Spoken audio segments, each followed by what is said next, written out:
Hello, everyone. Thank you so much for joining us. We are just waiting for the Zoom room to fill in for people to trickle in. So we'll start in about 1 minute.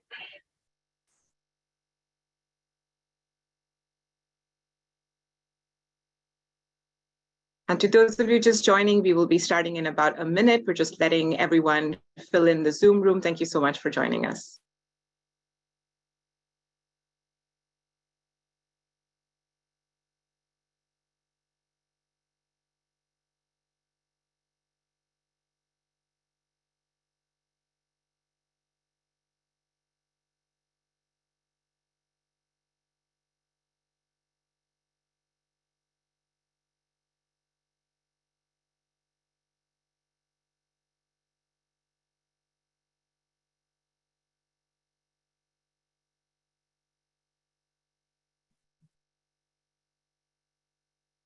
Well, good morning, good afternoon, and good evening, everyone, wherever in the world you're joining us from.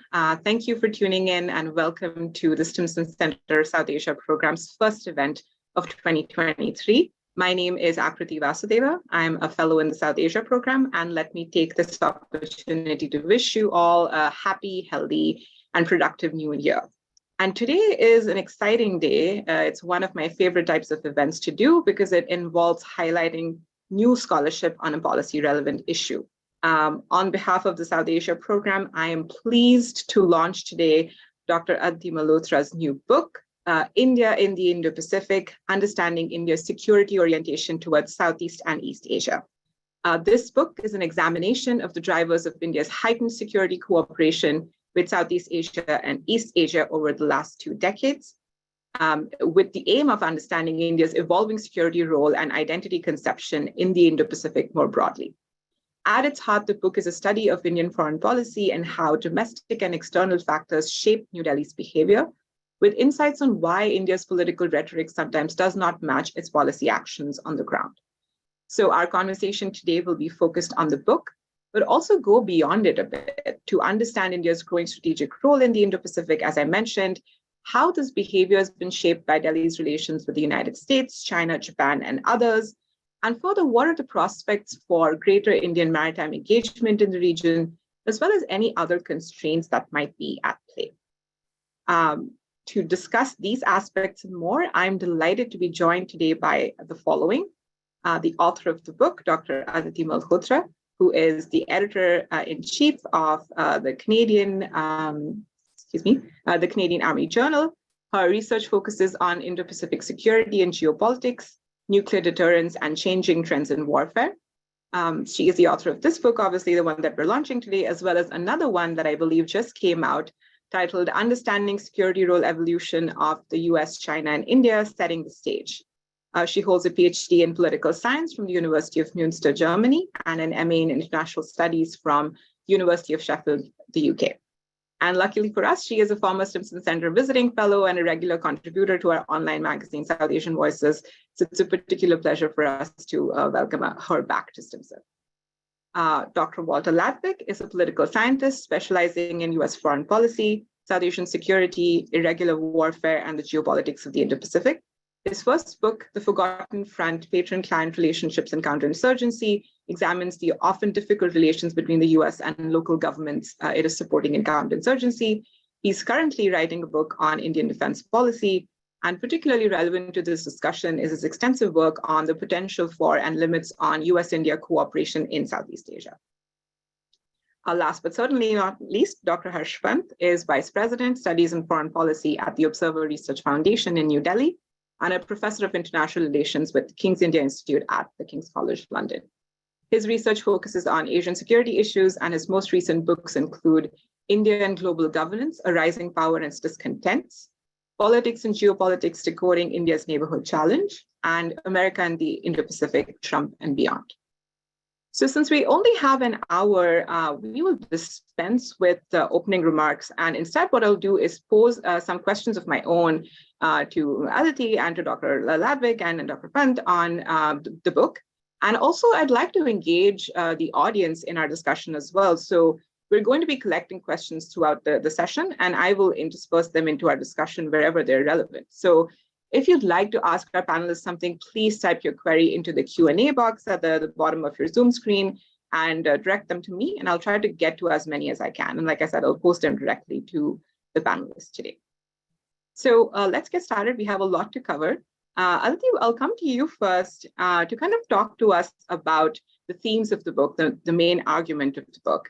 And you talk about how you argue that India's foreign policy strategy is not binary, that it is not one of friends and enemies, specifically, with regard to its relations with the great powers. So, help us understand what then characterizes India's foreign policy, and how does India conceive of its role in the Indo-Pacific? Thank you so much, Akriti. Before I say anything, thank you so much to you and the Stimson Center for organizing this. And this is very special because I'm back at Stimson, so it feels good. And thank you for other panelists for being here and actually discussing this book. And on this topic that you're saying, that yes, India does not hold binaries of friends or enemies.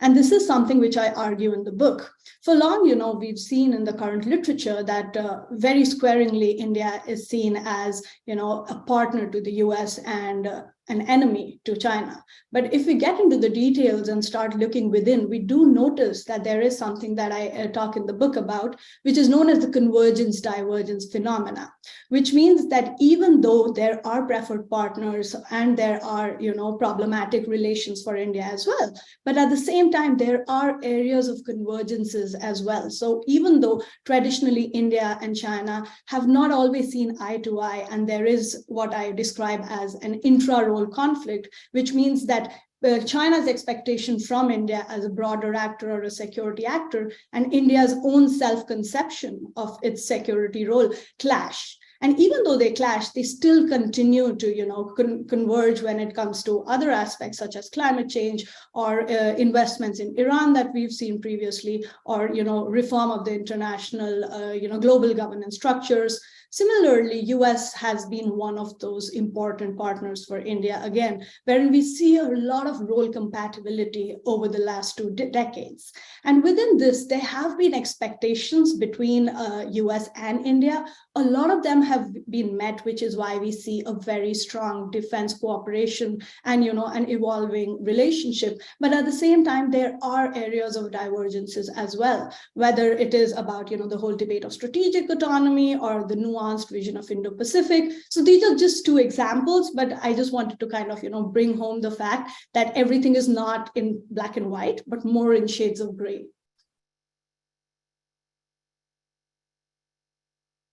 Thanks, Aditi. And we'll definitely come back to that theme of, the India-China relationship and the competition that we see inherent in that relationship. But let me bring in Dr. Pant and Dr. Ladvik, if I may, and please let me know if my voice is cutting in and out. Can you hear me now? Great. So I wanted to kind of, ask you about Aditi's, Aditi's book, and she cites both your works in an attempt to understand what explains India's behavior towards Southeast Asia. And she argues that it's neither balance of power theory nor constructivism that can explain it, but a new theory of role conception. So, what did you think of that theory, and how do you think it helps us understand better India's security role in the Indo-Pacific? If I can go to Dr. Pant first.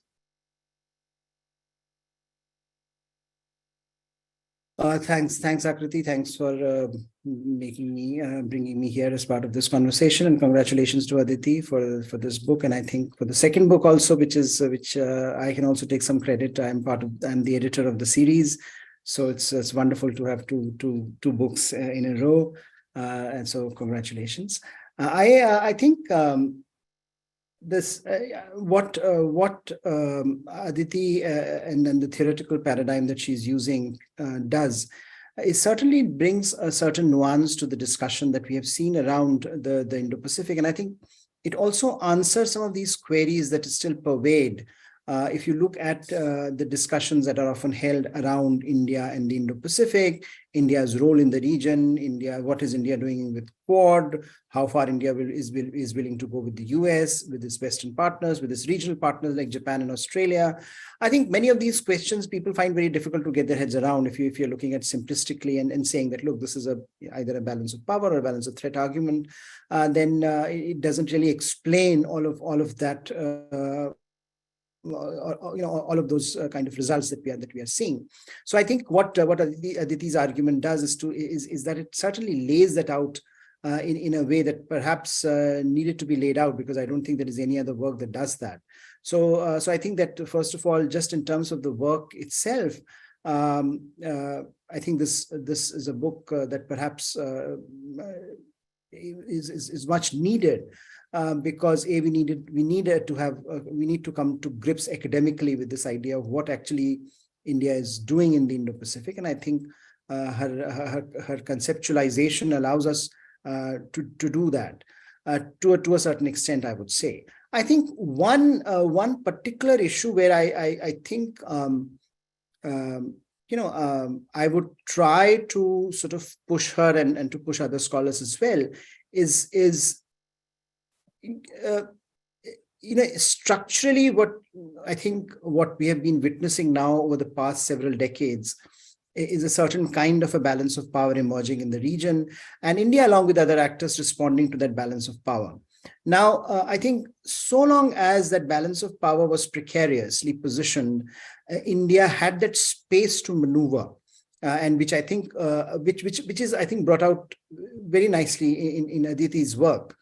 But I think what we are now looking at is that as that balance of power is rapidly tilting in one direction, that space is getting constricted. So I think just post Galwan, if you look at the kind of activities that we have seen, or if you're trying to understand the Quad and its resurrection, Quad 2.0, for example, there is a certain dynamic there that one needs to understand that, look, Quad 1.0 disappeared. Perhaps India was very conscious of the kind of role it wanted to play in this geography. But then without India trying much, or India trying to do much, Quad 2.2 emerged, and it was resurrected because the structural realities were such that certain kind of institutional arrangements had to emerge, and India had to be part of them. So even today, you see that discourse that how far, what is Quad doing, what is India's role in the Quad, whether India is the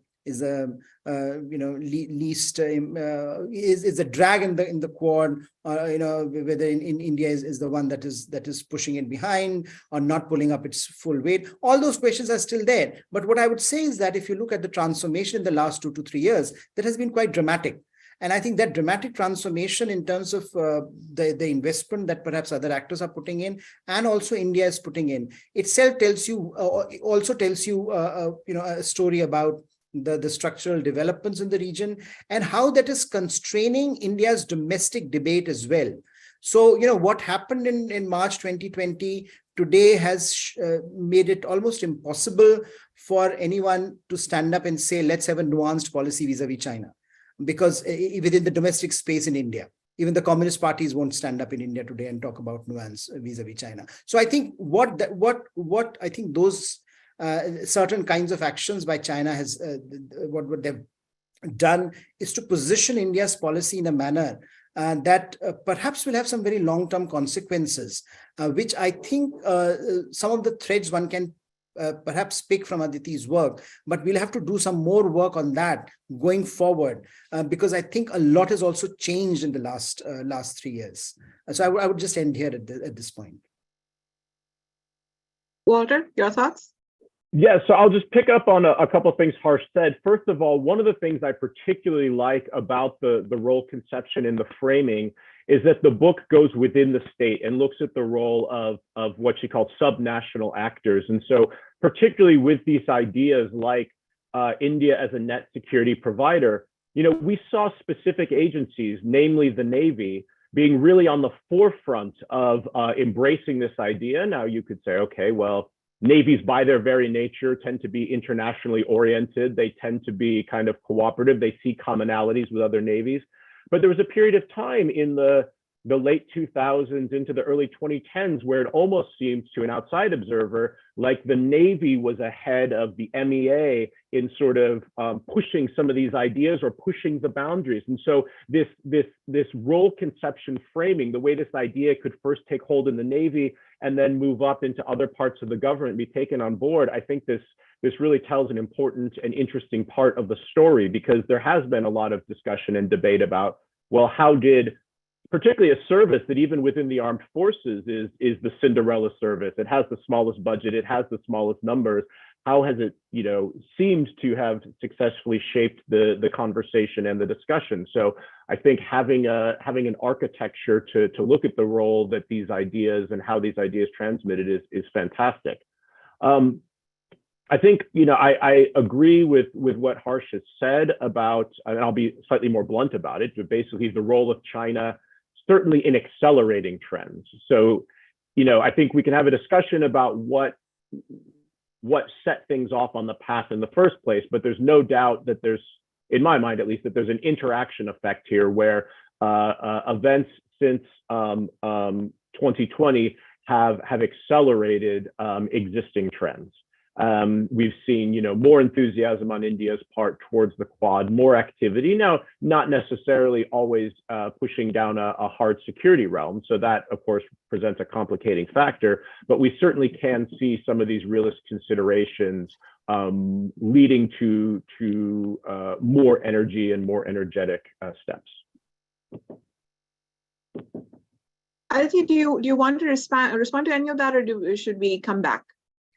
That would be great. Like, I would love to kind of address some of those issues. I think like all the points that come from, Professor Pant and Dr. Ladwig, like perfect. I completely agree. Even in terms of how, a lot has changed when it comes to, how China has played a role in facilitating India's role evolution. And I would kind of like to mention some aspects that were covered in the book. Of course, this is my thesis, so it kind of ended after 2020. So I did not really get into the details of what happened after 2020. But I think one of the observations of the book is that there is a pre and post 2007-2008 period for how India looks at its security role. And then there's also a post-2012 period, wherein again you see, that pre-2007, it's very interesting to note that India's, role was more self-driven, like driven in terms of its own desire to be a major player and, an important stakeholder in regional security. So it was more driven by,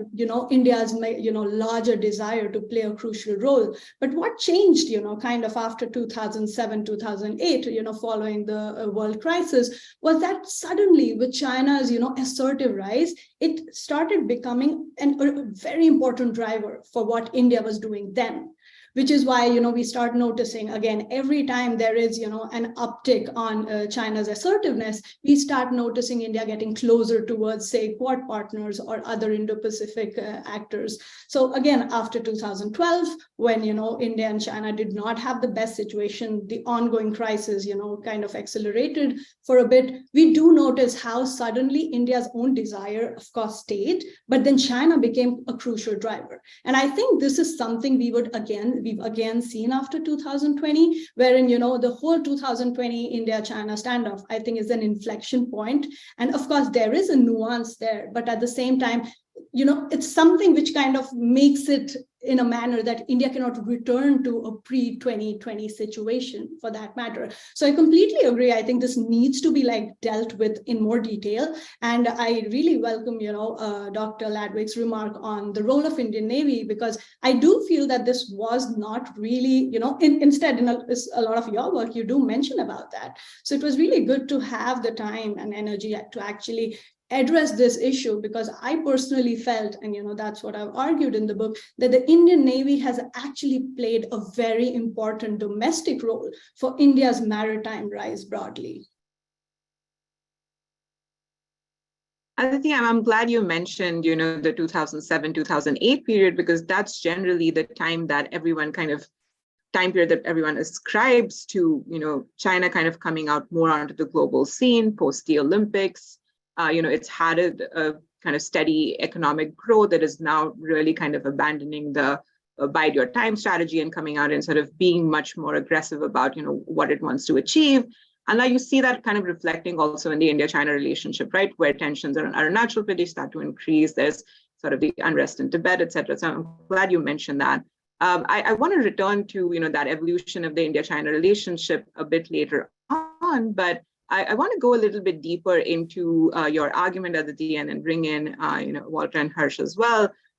You talk about India's, shifting role conception from, regional power to major power to leading power, and how that kind of encompasses the auxiliary role of net security provider and, stakeholder in the Indo-Pacific, and how this reflects India's sort of new strategy of multi-alignment. So, one is, how do you define multi-alignment, and what factors have actually driven India's shift from a non-alignment strategy to a multi-alignment strategy? Sure. Do you want me to address this? Like I thought, yes. Okay, perfect. Sure. So, the whole idea of alignment, I think Indian scholars and even like a lot of Western scholars have been obsessed with this whole thing about non-alignment and, alignment per se. But again, something that I've argued in the book, that there is a lot of nuance, and regardless of what India is following at the end of the day, everything is driven by India's national interest and, how it does the, cost benefit analysis. And based on that, so these are just tools. Like a lot of people like to believe that strategic autonomy or non-alignment or multi-alignment is like an end in itself.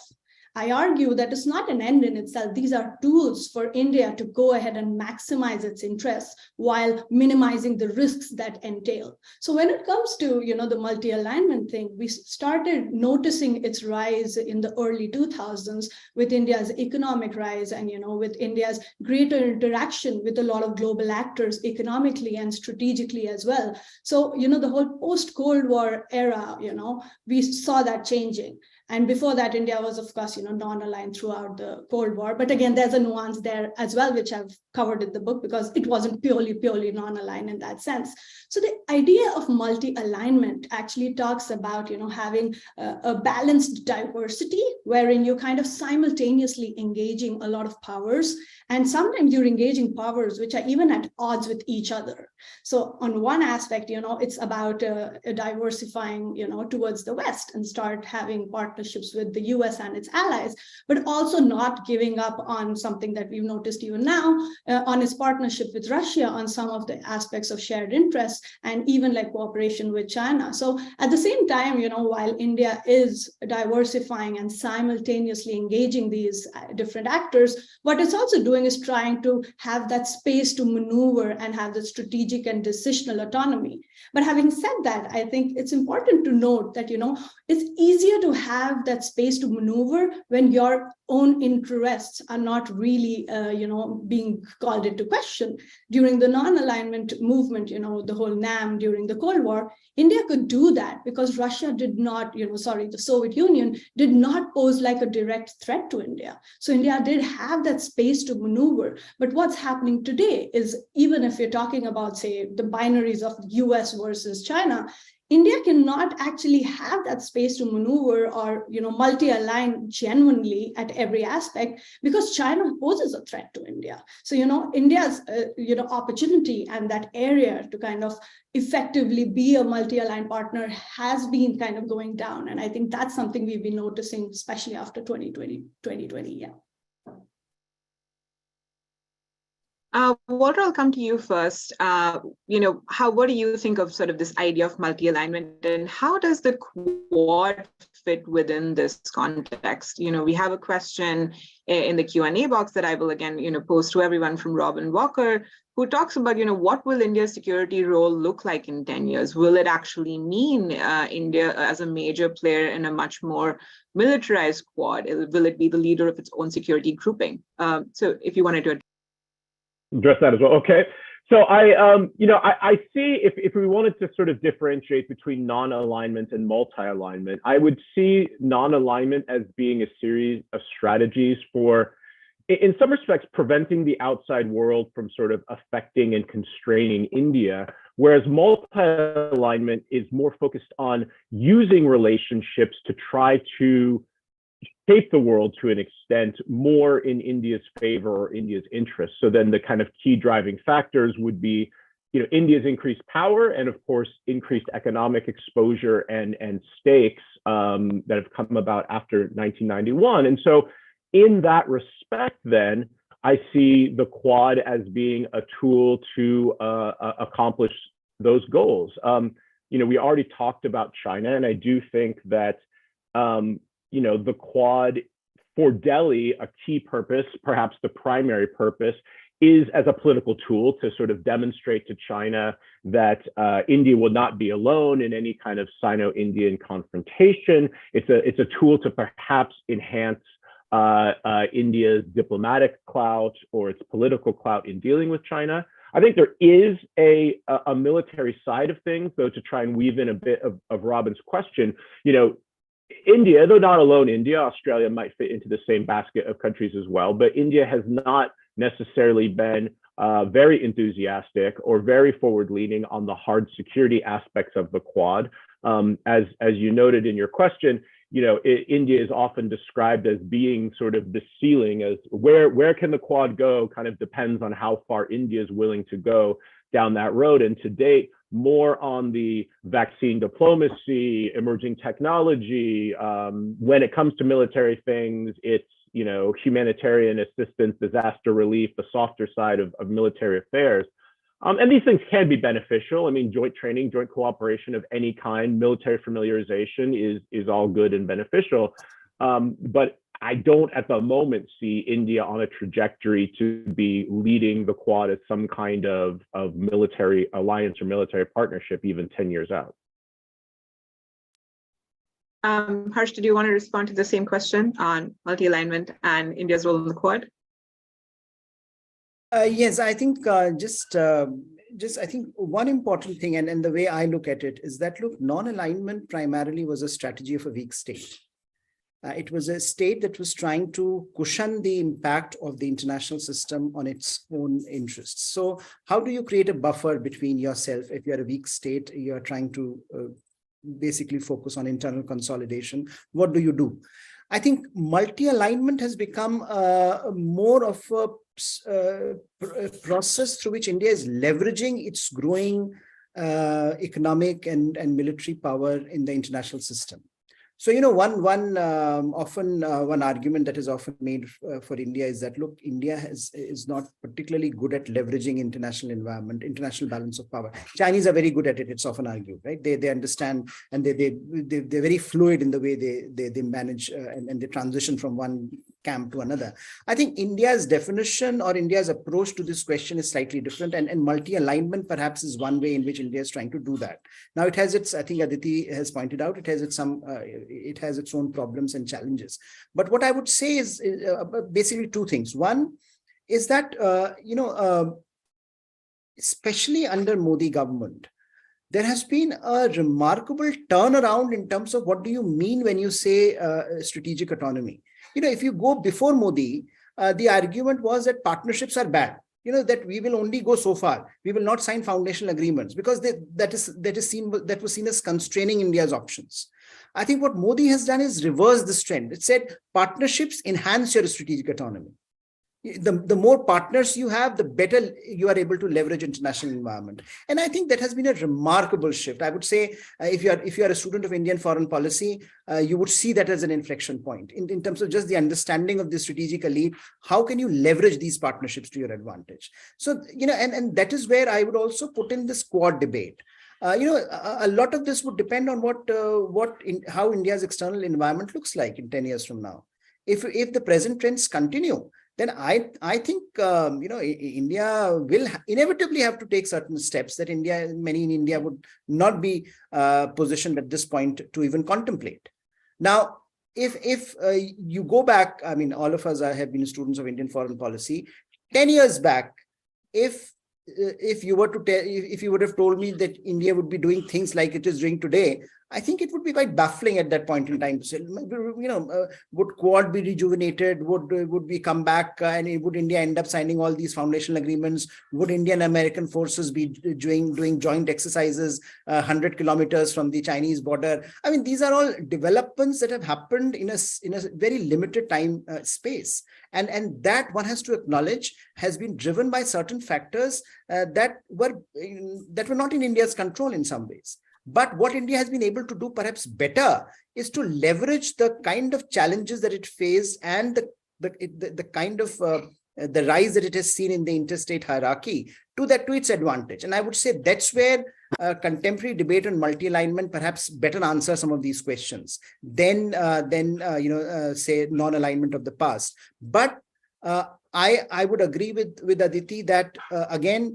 multi-alignment will also take you so far, given that what does multi-alignment mean when you say China, and when you are looking China in the eye, there was this very interesting dynamic that used to be told just 2-3 years back that look, India perhaps is the only country that can sit in BRICS and sit in and do these kind of Malabar exercises.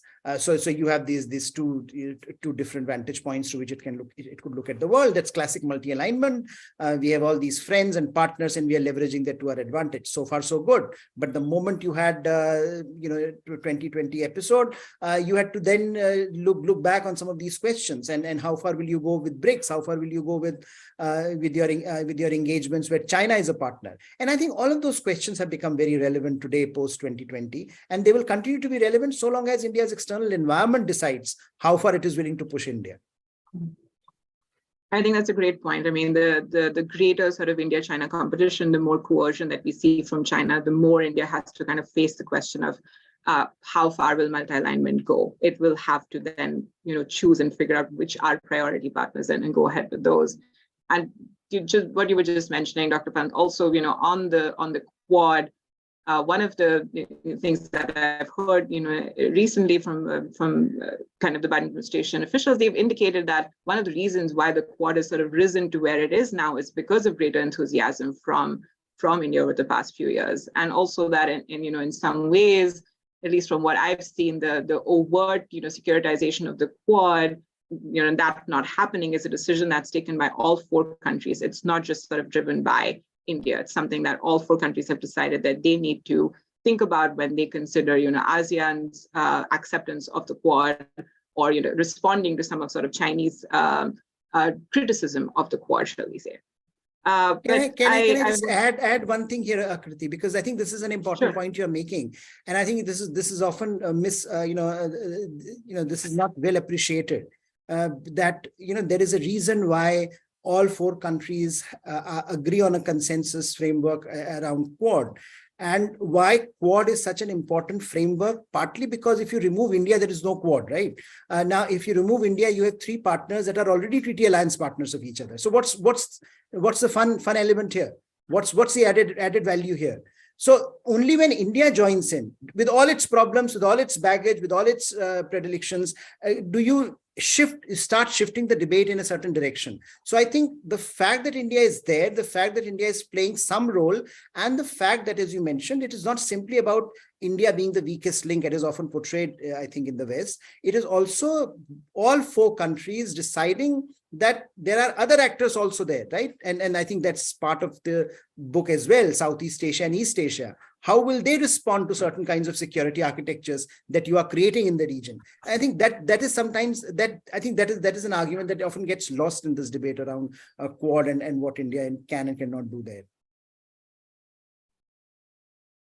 This has been a fascinating discussion already. I want to encourage everyone who is attending to think of a question. If you're interested in posing it, please do put it into the Q&A box. We will continue to take much more of that from the chat box. But Aditi, we've been talking about China already, but I want to kind of give you the opportunity to explain how you talk about China and India in the book. And you talk about the evolution of both China and India's, role conception or conception of themselves over the last 10 to 15 years, how that's changed, particularly since the mid 2000s, and how that seems to be in, conflict and has impacted their relationship.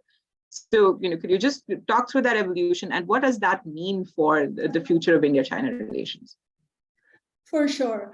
So, of course, there's a lot which has been written, so I'll not get into the basic details. I'll just kind of, fish out the arguments that I bring in the book. And one of that is that even before, India and China, were independent sovereign countries, there was always this persistent, ideological clash in terms of, how China did not consider India as an equal, in that sense. And that has continued. So that's been a common thread throughout. Even, when China saw India as, a seeming threat, it was more because of India's growing proximity, with the West, as opposed to India individually. But I think that has, of course, changed. But the broader argument is that in terms of how China, expects India to act and India's own expectations of its role, there is like a very prominent clash therein, wherein China wants India to play a limited subcontinental role, and that has been, throughout. But what has happened is that as India's own desires have grown, its own ability and capacity to, embrace bigger and more broader regional roles have changed, I think that is something which has become a problem for China. And the other problem is that apart from the fact that both of them share a territorial and, a border dispute along the line of actual control, at the same time, there is there are both these actors which are evolving individually. So what China was, say, 20 years back is not what it is today. China wants to act as a great power, which is almost equal to the US. And what India wants to do is play as a leading power. So clearly they are stepping into each other's, areas of traditional interest and activity. And I think this is bound to, this is not likely to change. And the fact that, of course, they have an ongoing border problem, which is only going to make things worse. So I do not see much changing, except the fact that, the trajectory will continue. It will get more severe. Of course, I think that is likelihood in the coming years, but that's unlikely to change the fundamentals of those. Thanks, Aditi. And I want to, kind of bring in some audience questions which sort of relate to this Indian capacity to be able to, deter China or kind of deal with its competition with China and how that intersects with the external environment or other actors that are at play. So if I can pose this question to both, to Walter and Harsh, the question is from Eric Hirschon, and he asked, should India be concerned that its relatively mild response to the Russian invasion of Ukraine will dampen Western enthusiasm for assisting India if China misbehaves in India's northeast? Harsh?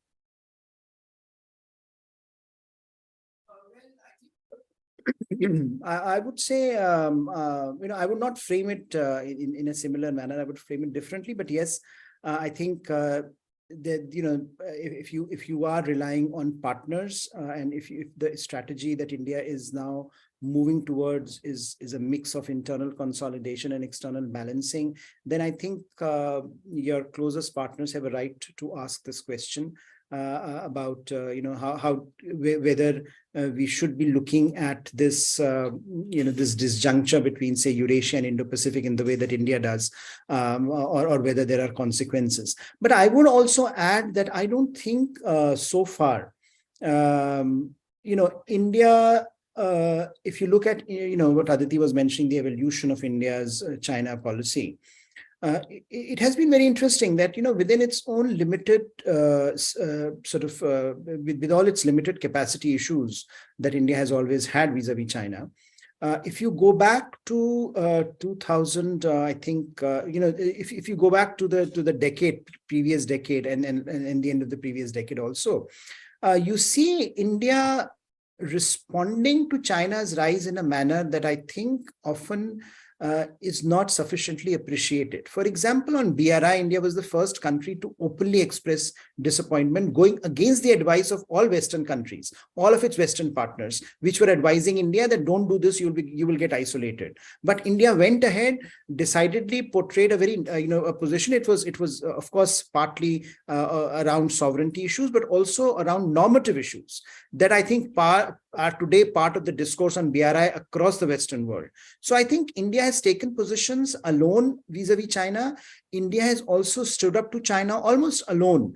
India is one of the few countries that is fighting Chinese forces. How many, Western countries are actually fighting Chinese soldiers on the ground? So in a sense, there is greater confidence that gives India that if India can stand up to China on its own, at a time when it was relatively isolated, then certainly India can withstand some of the Chinese assaults later on. Of course, that this can be an overestimation, and this will be a problem. But I think what India is also relying on an argument that increasingly is being made, that look, ultimately, if Indo-Pacific is the real theater of operation, is the center of gravity of global politics, if the West is really interested in the Indo-Pacific, and then without India, there can't be any strategy of the Indo-Pacific. You can't really have a Western strategy, American strategy, or European strategy if India is not part of that equation.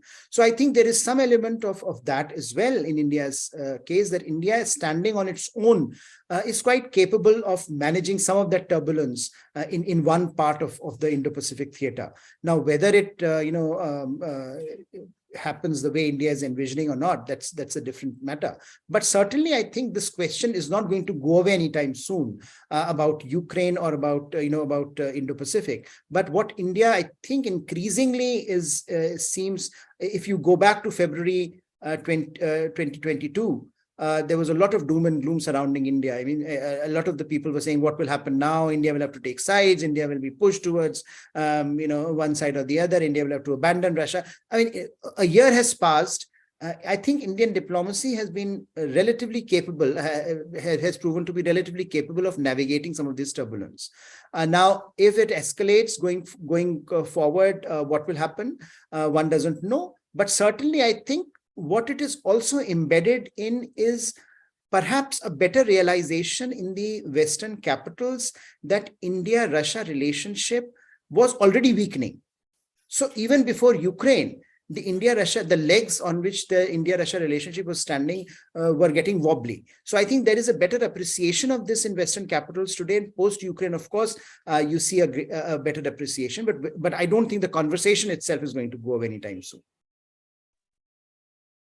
Aditi, I'll let you come back on this a little bit later if you wanted to add something. But Walter, I wanted to come to you with, something that Aditi addresses in the book.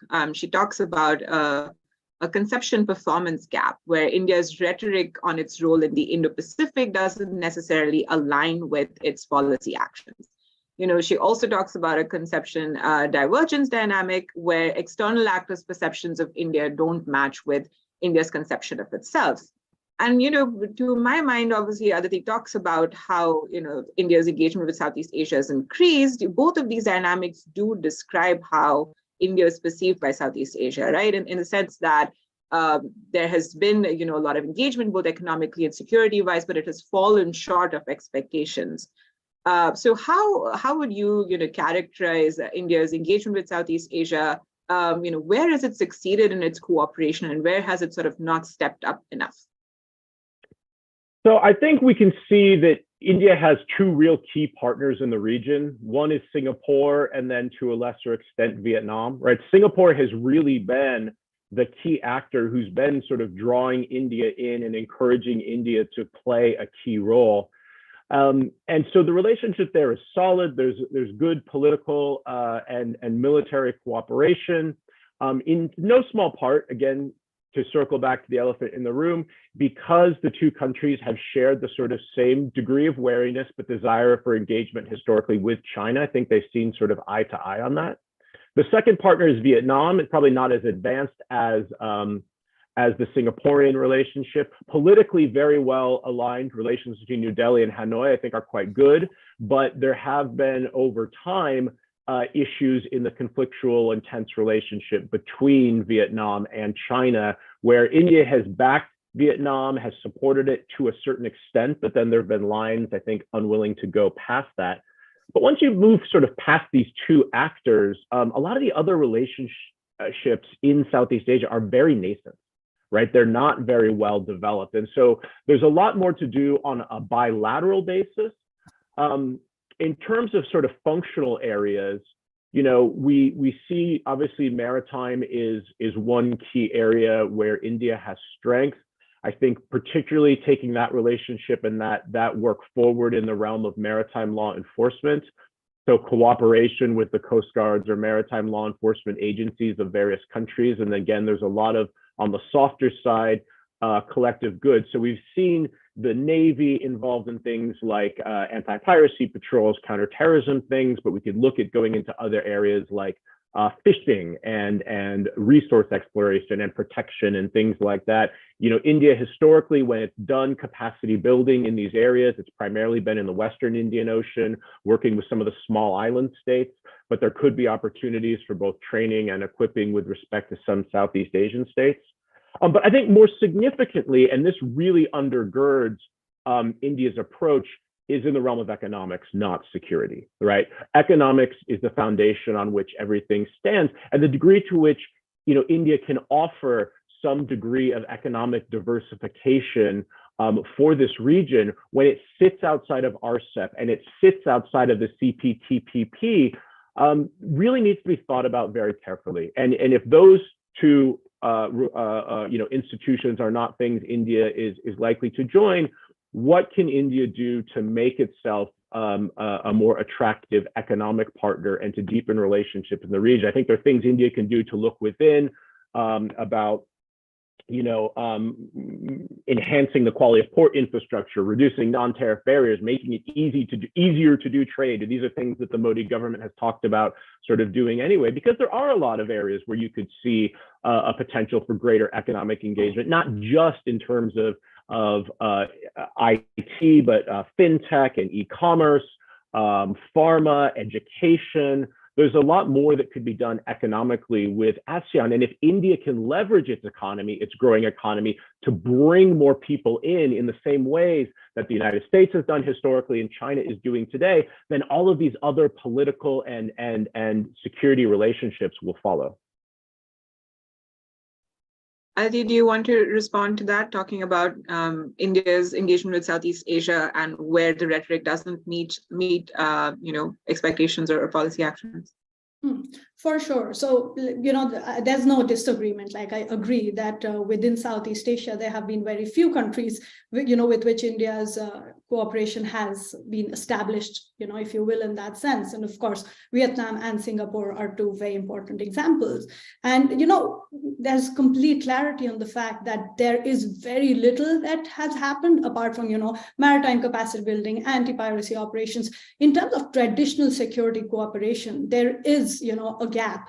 And that largely doesn't always exist because of India's own inability or perhaps unwillingness. It is a lot to do with the fact that within the ASEAN region or, within these ASEAN members, there is no unanimity about what security role do they want India to play. So, what the Southeast Asian countries have been doing for a lot of decades have been, following this thing known as the omni-enmeshment strategy, which is not my concept. It actually comes from, Dr. Evelyn Goh, who actually talks about how these countries are engaging all the major actors to check each other. And, they believe there's greater value in having a group of powers checking each other. So there's no single dominant actor. It's broadly like the idea of creating equilibrium between these partners. So the Southeast Asian countries have the room to maneuver and have their own autonomy in that sense. But what has happened is that most of those expectations from India, from Southeast Asian countries, is largely in the area of economic, interactions. And that is where I think there is a lot of scope for India to do, but it's not done as well as it could have. But in terms of security on traditional aspects, even if India would have wanted to do something, there is no unanimity within the region. And unless the region does not want India to play a stronger security role, it is unlikely to become an effective actor in that sense. Of course, there's no denying that there's a lot of cooperation in terms of capacity buildings for a lot of these countries, but it's only so far that India can go, because there has to be compatibility in what the region wants and what India can deliver as a security actor. Thank you so much, Aditi. We have a lot of questions in the chat. I'm going to try to group a few of them together. Since we were talking about India's economic capacity and providing economic alternatives to China, there's a question in the chat from Haris Samad And he asked, and I'll post this to all three of you, how should we think about regional security architecture as India develops international partnerships, but South Asia remains polarized and very unintegrated? Is this sustainable? Can India play a role in bringing the South Asian region together? Who wants to start on that? Walter? I think it's going to be tough. I think, typically we would think of sort of concentric circles that states are able to play a bigger role beyond their immediate region when their immediate region is sort of relatively settled. They've resolved border disputes. They've sort of established good economic relations with their neighbors, and then they move out from there. At the very least, I'd say I think India's position would be much more solid and would have a much greater foundation if it's trying to forge these partnerships further afield. If we see, BIMSTEC flowing then into the Southeast Asia engagement on the landward side, then into the maritime side, that would present sort of a coherent idea or coherent approach. If we don't see all of South Asia able to be integrated in such a manner. Aditi? So I'll just add to that point that, of course, there are strong challenges when it comes to, kind of improving ties, whether it's with Pakistan and now even Nepal, has become a more complicated case. And I think this is something which remains a persistent challenge for India. And this is something that I have brought out in the book, that even though India has risen as a maritime actor and it's trying to diversify away, through BIMSTEC and I2U2 and other frameworks, but at the same time, it is a lot of its diplomatic and financial energies are actually being consumed by continental priorities as well. And this is a lot to do with the fact that there are land border problems, that India is facing, whether it's vis-a-vis China or Pakistan. And this is something which takes away, right? If these problems did not exist, or if the problem of South Asia that India faces did not exist, India could have been a much more effective, international actor or a regional actor, because it could have, diverted those resources that are needed for continental priorities towards maritime priorities. So I think this will remain a persistent challenge in the coming years as well. Harsh, last word to you on this question. I will just add, Akriti, that certainly regional role for India is essential. But I would just add that in my opinion, and which may not be, people may not take it very seriously, but one of the most interesting things that has happened in the last, I would say, a decade, is that India has put paid to this notion that India has to talk to Pakistan. And I think that is a very important development, that, the sense, I think Indian diplomacy was being overburdened by this fact that somehow India first has to find the solution to Pakistan problem, and only then something will happen. We are all students of international and Indian relations and Indian foreign policy. So many books have been written on India-Pakistan peace process, why it is so necessary for India to have a peace process with Pakistan. I think what India has shown in the last 7 to 8 or 9 to 10 years is that it doesn't matter if we don't have a peace process with Pakistan. I think India is quite capable of moving on and doing other things. And what it has also done is that the focus has shifted from Pakistan to China, which I think has given India certain strategic clarity. If you're constantly, trying to resolve the Pakistan conundrum, which in some ways is unresolvable, in my opinion, as of now, then you are also, I think, all the things that, nice things that Walter and Aditi are saying, you would not be able to do it because partly you are always being constrained, being told you have to find a modus vivendi with Pakistan. The big debates in India used to be whether to talk to Pakistan or not talk to Pakistan. I think by putting paid to that notion, Indian diplomacy has really taken a step forward, in my opinion. Now, I think the other neighbors, and of course, India has to make a case to its other neighbors that it is serious about regional leadership, it is serious about regional integration. We saw some movement initially with BIMSTEC, but again, it's underperforming. It has to perform very well because there is a seamless logic to it. I think, as Walter mentioned, that if you start reimagining your periphery as not simply the SAARC countries, but also countries like Thailand and Myanmar, with whom you share borders, then you organically become part of Southeast Asia. Then India doesn't have to be invited to Southeast Asia as an external partner. You can say that India is linked to Myanmar, India is linked to Thailand, and we are a Southeast Asian country in our own right. So I think in that sense, your regional imagination takes a new high. So I think it is very important for India to now take the eastern periphery, the Bay of Bengal periphery, very, very seriously, and move ahead with all the kinds of things that it needs to do, primarily maritime, because it's a maritime geography, and it is again very, very integral to the wider Indo-Pacific narrative that India is trying to fashion. But I think on Pakistan, I think India has done a great job. There are many more questions that I would like to ask, but we're coming to the end of this discussion. So I do want to take our gaze forward a little bit and just pick up from what Harsh, you were saying about, India's role in the Indo-Pacific going forward. So again, this question is for all of you. Looking ahead, what areas is India likely to prioritize in its engagement with Southeast Asia? And where can it burden share with partners like the US, like Japan, like Australia? We had a question in the chat from Emily Shalaway about France and Indian cooperation in the Indo-Pacific as well. But what priority areas do we see in India's engagement in Southeast Asia going forward? We'll start with Aditi, then come to Harsh, and then end with Walter. So I think there is a lot of potential, right? We've already seen a lot when it comes to Quad and when it comes to other frameworks, all the diversity of things where India can cooperate. But I think in the coming years, I think, of course, maritime capacity building for regional actors would be one of the areas where India would like to deliver on its own and also in partnership with other countries. I think the other area would be infrastructure development. India is already working with Japan, in third countries, wherein they're talking about building a sustainable infrastructure. So I think that's another area where we're going to see more progress. And I think last, I would like to mention semiconductors.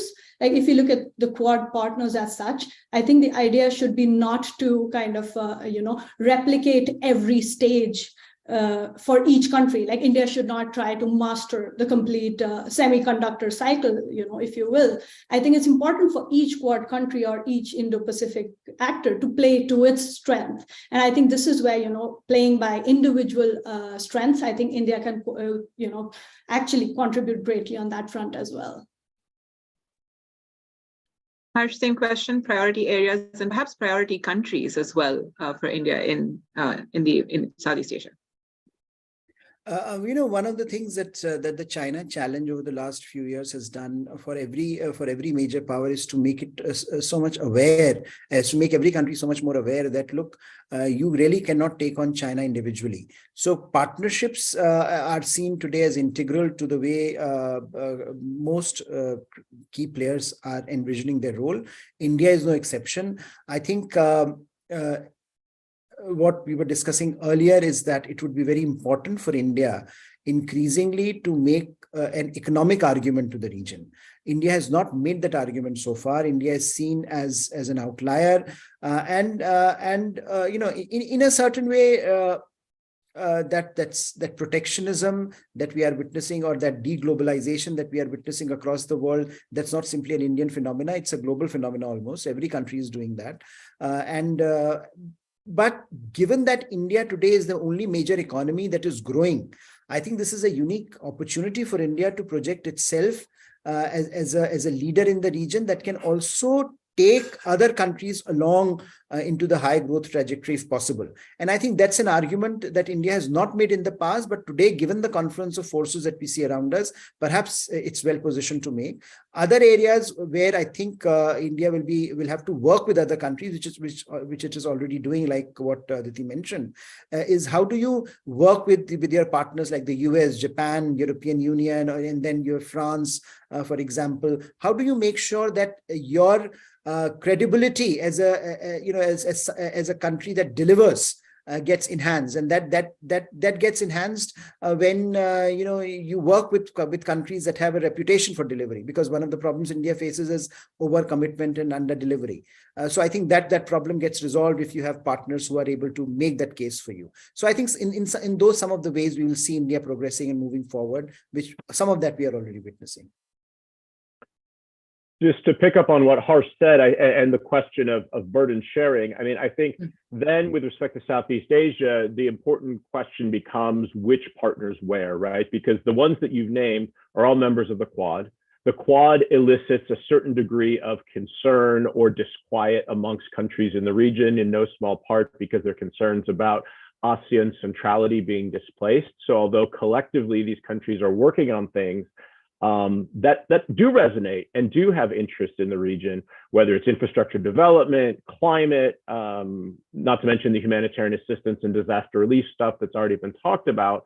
It might not be the case that even trilateral burden sharing or cooperation is going to be the way forward, but perhaps on bilateral basis, countries that don't have particularly tough relationships. So you'd be cautious about where you partner with the Americans or where you partner with the Australians with respect to certain states. I would think Indonesia would certainly be a priority state for India, just on the basis of geopolitical weight itself, not to mention the questions of sort of handoffs from G20 presidency and the ability to send a consistent and coherent message. And then lastly, France, India, Western Indian Ocean, really important partnership. We've already seen some joint maritime patrols, and that's a relationship that definitely needs to be taken forward. Thank you, Walter. We have barely scratched the surface, I think, on Aditi's fantastic book and her scholarship, but I want to thank you all for joining us, both the panelists as well as everyone who attended the session today. Fantastic discussion. And I would really commend Aditi's book to all of you. It is available on Amazon for purchase, the physical copy. But Aditi has also done a great service to scholars and analysts who work on the Indo-Pacific by making it actually available open access. So you can download it for free as well. And we will share those links in the chat. But thank you again for joining us. And the discussion video as well as the transcript will be available on the Stimson website if you're interested in checking it out after this. And please do look out for our events and programming this year. We have a lot of exciting things coming up. But until then, thank you so much and goodbye. Thank you so much, Akriti, for having me. And thank you, Professor Pant and Dr. Ladwig.